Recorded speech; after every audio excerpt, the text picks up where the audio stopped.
araw. Eh, patuloy yung sinasabi ng ating legal team na Akala ko ba alam nyo kung nasaan? Akala ko ba alam nyo kung nasaan? Ba't pinasusuko nyo? Akala ko ba alam nyo na nandito? Bakit pinasusuko nyo?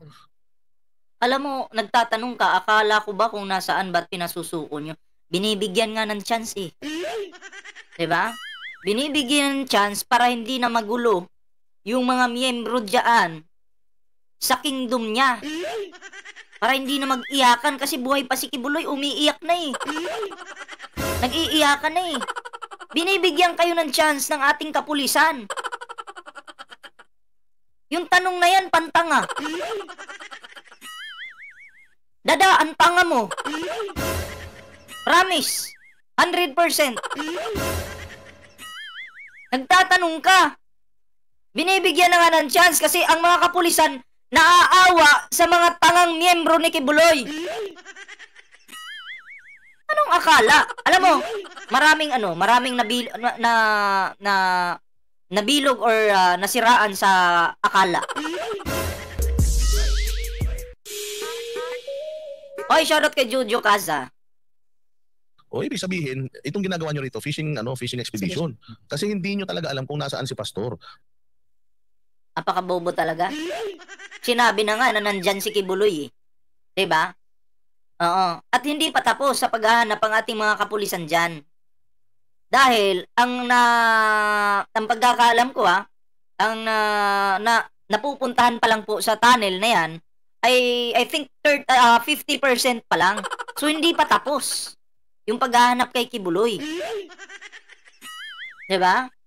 Maraming nasiraan sa akala. Maling akala, sabi ni Erwin Gutierrez. At katulad nga nung sinasabi ko kagabi nung kinakausap ko yung SWAT member, sabi ko na yung pride, yung pagkapahiya, sa simula lang masakit yan. Makakasanayan nyo rin yan. Umalis na kayo, nakakahiya lang sa simula, pero makakalimutan din yan sa dami ng problema ng Pilipinas. Alam mo, yung pride kasi, 7 pesos lang. Yung pastor mo ma-pride. Pero alam mo yung pride, pinanglalaba lang namin yan. Yung pastor mo kasi mahilig sa pride, ma-pride. Akala niya matutulungan siya ng pride. Yun pala, pag bumili ka sa tindahan, pinapanglaba lang yan.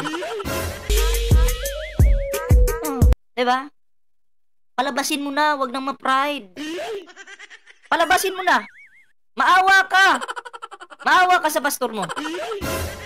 Or baka di naman kaya ayaw niyo talagang palabasin. Kasi ganito yan. Ang gusto po ng mga to, okay? Ang gusto ng mga to, hindi talaga mahuli si Kibuloy. Okay? Para ang bayad sa kanila ay tuloy-tuloy. At ang issue, tuloy-tuloy. Yun yung gusto nila. Kasi pag hindi mahuli si Kibuloy, tuloy yung kanilang pagkukunyari na sumusuporta kay Kibuloy, ganito, ganyan. Tuloy ang bayad. Eh paano nga naman pag nahuli na si Kibuloy? Ihina yung issue nila. Pag humina yung issue nila, mawawala ng gana yung tao, patay yung kabuhayan nila. Shoutout kay EU Tan. Grabing pangalan yan. Kakaiba. Tama ko. Talagang tama ako at may tama ka sa utak. Yun yung tama. Ako yung tama. Eh paano pag wala ng issue? Ay putangin na. Wala nang mga kikitain to. Kasi yan na lang po ang kanilang pinagkakakitaan. Ang issue ni Kibuloy at pagtatanggol kay Kibuloy at sa mga DD shits. Eh paano na yun? Bimig Linda Dayanato, shoutout po ha. Tuloy natin. Dagdag kaalaman po, ang cult po ay religion. Same lang naman na mi-misuse lagi sa salitang kulto lagi. Pero ang alam ko, di sa Diyos ang cult na yan. Yes, oo. Sa kanila siguro, religion, no? Pero para sa akin, hindi eh. No, ewan ko lang sa inyo kasi kanya-kanya naman tayo ng ano. Kasi, wala naman kasing religion na nambubudol. Okay? Ang religion po, nasa tama, matuwid. Pero kung ikaw ay nambubudol ka, nang uuto ka ng tao, sapilitan na yung panghihingi mo ng tithes, okay? Hindi na po religion yan. Yun yung sa akin. Kanya-kanya kasi tayo ng paniniwala o pananaw, 'di ba? Oo. Ay, salamat po sa 552 thumbs up natin diyan. At kay Andy Saban, mega love shout out. Ayan. Kay Boy Sao shout out. Oo, kasi masyadong Kasi ang religion, ang sinasamba, yung Diyos na matuwid. Okay? Dito kasi, pera-pera na lang. Nagagamit yung salita ng Diyos dahil ganun, sa pera. siguro mahilig sa fried chicken itong mga taga dyan sa Camp Katipunan. Tamo, nonsense! Mag-uusap kayo dyan sa Isiminay tapos ang pag-uusapan yung nonsense. Walang sustansya. Walang sustansya yung uusapan nyo dyan sa inyong network, kuno. Aba, punuin yun naman ng sustansya yung mga manonood nyo. Huwag yung puro pang-aasar. Minsan nilalagyan pa ng sungay yung mga ayaw nilang tao. Ganyan ba yung Isiminay? Yan ba yung pinagmamalakin yung kayo yung nasa katotohanan? Walang sustansya ang inyong mga pinagsasabi dyan. Feeling nyo kasi malaking ano kayo eh. Malaki kayo eh. Dapat pag mamalaking feeling nyo malaki kayo, dapat may mga matututunan yung mga miyembro nyo. Anong matututunan sa mga miyembro nyo kung puro na lang pang-aasar, panggagago, pangwawalang hiya, pamamahiya, panunumbat. Yun yung nakikita natin eh. Kalbo ka pero bobo ka. Ay, kay Niji28, mega love shoutout po ha. Fried chicken yung sinasabi mo. Anong fried chicken? Nabuang na ka? Ano eh? Talagang malinaw lang talaga, Boss Dada, no, na ang daming kasinungalingan na pinagsasabi si Abalos, and proof of that are the inconsistencies na sinasabi. Para sa inyo kasi kasinungalingan, kasi 'di ba, sampal sa inyo. Kahit alam yung tama yung sinasabi ng tao, sasabihin yung kasinungalingan. Kayo yung mga sinungaling eh. Sabi nyo nga, mahal na mahal namin yung mga pulis. Binigyan pa nga namin ng pagkain eh. Pinakita sa video, binigyan ng pagkain. Matapos bigyan ng pagkain, binuhusan ng kulay brown na tubig. Yung iwan ko kung ihi ba yun? Ace and Rock shoutout po ah. Paano yan? Binigyan ng pagkain ko no. Maya-maya, binuhusan ng tubig. Ano yun? Ganyan ba yung matulungin?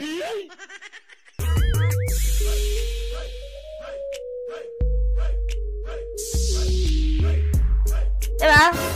Yan ba yung matulungin? Tapos nanunumbat pa sila. Sila daw yung nagpakain, mga tanga. Nagbigay lang ng halagang 50 pesos na pagkain, video lang. Yun na yung sinasabi nyong kayo nagpapakain. Araw-araw ba kayo yung nagbibigay ng pagkain dyan? Araw-araw ba? Yun yung tanong. Sabi ng Philippine National Police, ng kanilang mga spokesperson. Biruin mo, hanggang ngayon, sinabi nila na ang naiikot nila is 40 to 50% pa lamang ng compound. And with that, ilang pulis ba? Ilang pulis ba? Bakit pa nila kailangan ikutin yung 100%? Kung dito nga nila nakikita yung heartbeat.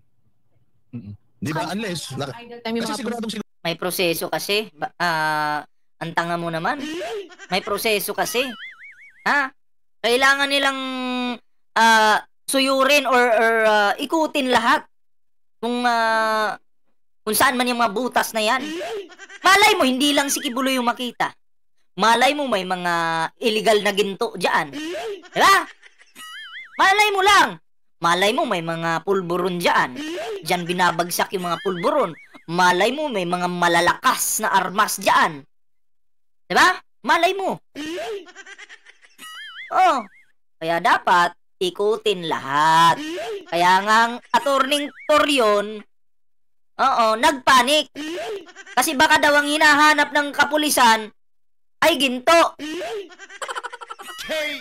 So kung iisipin po natin, may something. Parang meron nga, parang totoo. Nadulas yung bunganga ni Torion eh. Diba? Lisa, Pader, salamat po sa pag-like ha. Maraming salamat. Sigurado daw sila eh. Sigurado sila na sa Cathedral at saka na sa JMC kasi nandoon yung heartbeat. O bakit kailangan pa nilang ikutin yung 100%?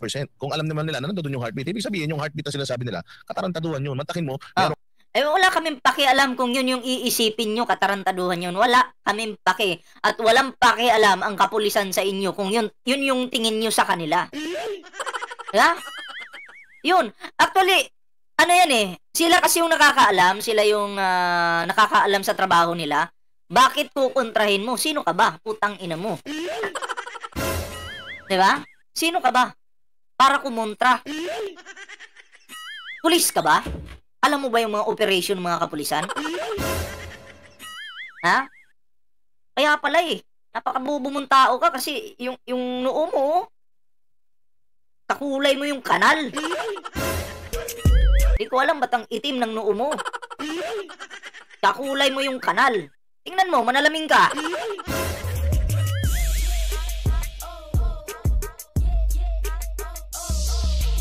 Ay, shoutout po kay Jamaica Ramoran. Oo, magandang magandang gabi. nung heartbeat nandito sa Cathedral, tapos kahapon umiikot kami doon sa Kingdom. Ang layo-layo sa Cathedral noon, hindi ba? Yes, ito boss Dino. Actually, ang heartbeat nasa Cathedral parang tugma. Okay, kasi sa mapa po, yan po yung mapa. No, at kung i-zoom po natin yung mapa na to, papakita ko po sa inyo, i-zoom po natin may entrance po dito.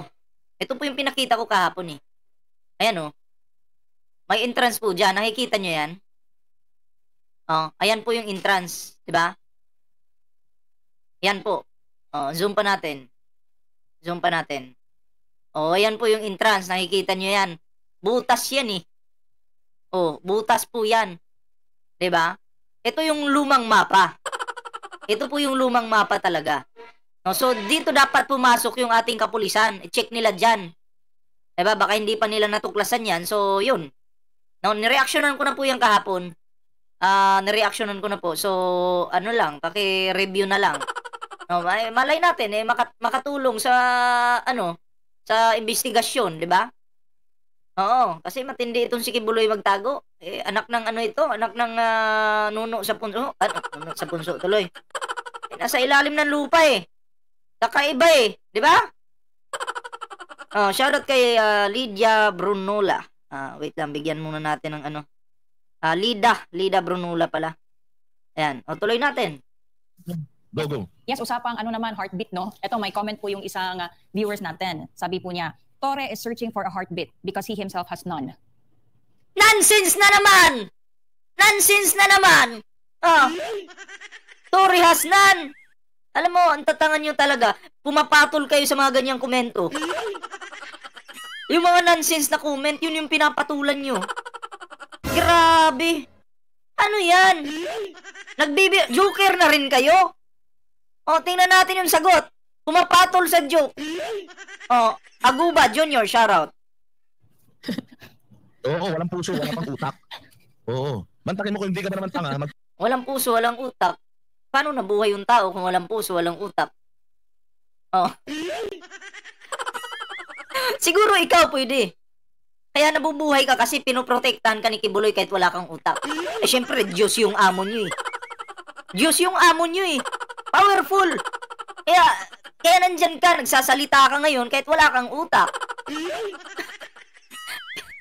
Kinokontrol ka ng Diyos mo eh. K.O.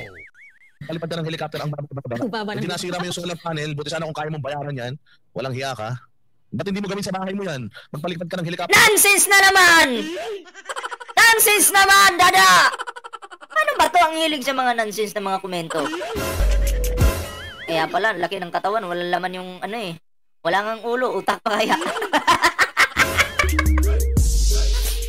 Di ba? Hindi po sila seryoso sa topic nila. Basta may masabi lang. Oh. Ako, kung ako yun ng mga imbitado sa mga interview, mga ganun, aba, hindi ako magsasalita ng mga walang kwentang salita. Yung kailangan, yung matututunan ng mga manonood dyan mismo sa network na yan. Halimbawa, pagpalagay nating ABS, i-interviewin si Bullpoint Man. O, yung matitinong sagot, yung dapat mo sabihin dyan. O, pero dito sa channel ko, ay, mekos-mekos po dito. Pwede tayong magwalang hiyaan dito, sumagot ng matino, patarantaduhan, lahat-lahat. Pwede po yan kasi channel ko to eh. Pero pag sa ibang network, aba, tumino ka naman. Gamitan mo naman ng utak. Or kung wala kang utak, manghiram ka muna sa utak ng butike. Ewan ko lang kung mapagana yung katawan mo. Tuloy natin. Sa bahay mo parang barong-barong nyo pa rin yung budong. Nasira yung pa naman yung solar panel ng JMC dahil doon. Medyo mahal daw yun. Oo. Medyo mahal daw yun eh. Hindi, at saka paano kung may tao doon? Yun din. Lipad nung di ba kung namatay, paano kung may nabagsakan yung solar panel na yun? O, di ba? So, tingnan mo naman kahayupan talaga ng mga ito. Hindi na to hindi na to nagtatrabaho parang sa hustisya eh. Nagtatrabaho ng mga ito para lumabag sa sa batas eh. Boss, ano masasabi mo doon sa mga... Kung nandiyan siya at bumagsak yan, nabagsakan siya, baka masaya pa tayo. Kaya may mga pulis na nakatayo dyan, tapos nabagsakan yan. Oh, tingnan mo? Yan ba yung ugali ng Kingdom? Magiging masaya daw sila pag may nabagsakan. Mas magiging masaya daw sila pag may namatay. Na mga kapulisan or si Torre. Ang tanga mo, dada. Sabi nyo marespeto kayo, mabait kayo. Yan ba yung marespeto? Yan ba yung mabait? Tanga mong kalbukan, sarap mong ay nako. Alam mo, ang sarap mong batukan talaga. Ang sarap mong ganunin, no? Ang ina. Matutuwa pa daw siya. Sana yung mga pinagsasabi mo, dada, wag bumalik sa pamilya mo.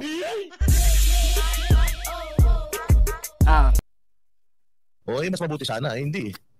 Angel Lindio, mega love shoutout Boss T, ano masasabi mo doon sa nagagandahang mga rooms dyan ng mga workers? Tapos sinasabi nitong si sinungaling na Abalos, secret chamber daw, tapos yung mga lagusan daw para kay Pastor. Gumagawa sila ng paserya, boss. Yung sa cathedral pa, secret door daw. Parang naging secret door yun every time na mag-Thanksgiving. Secret door nga kasi nakatago. May secret door bang hindi nakatago? Ay, naku, kabobo talaga. Nakatago Diba?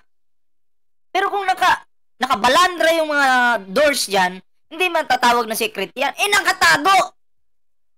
Saka kakakain nyo yun ng titi. Kaya ganyan na kayo mag-isip. Ay, titi. Tuloy, hotdog pala, hotdog. Sorry, nagkakamali. Tao lang.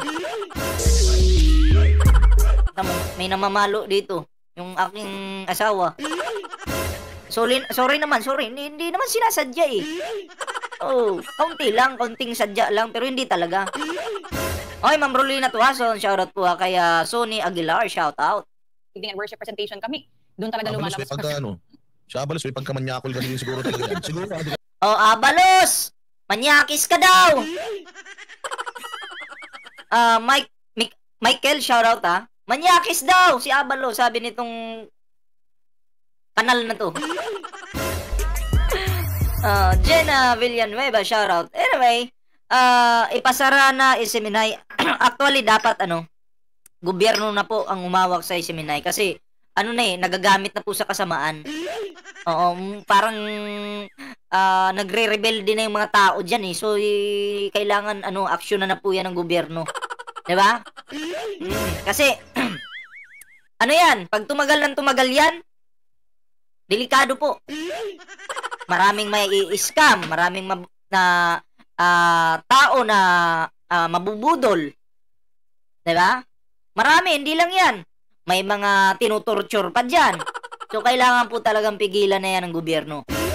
Dapat, may batas po yung ating gobyerno na kapag napag-alamang kulto yung simbahan nyo, kailangan ipasara. Dapat may batas tayong ganun.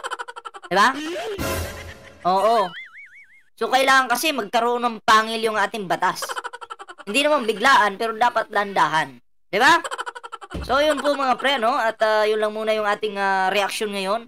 Abangan nyo po mamaya, meron po tayong upload, ano? May upload po tayo mamaya. Hindi ko na tatapusin tong video nila. Putang inang video na yan. Mga walang silbi yung pinagsasabi.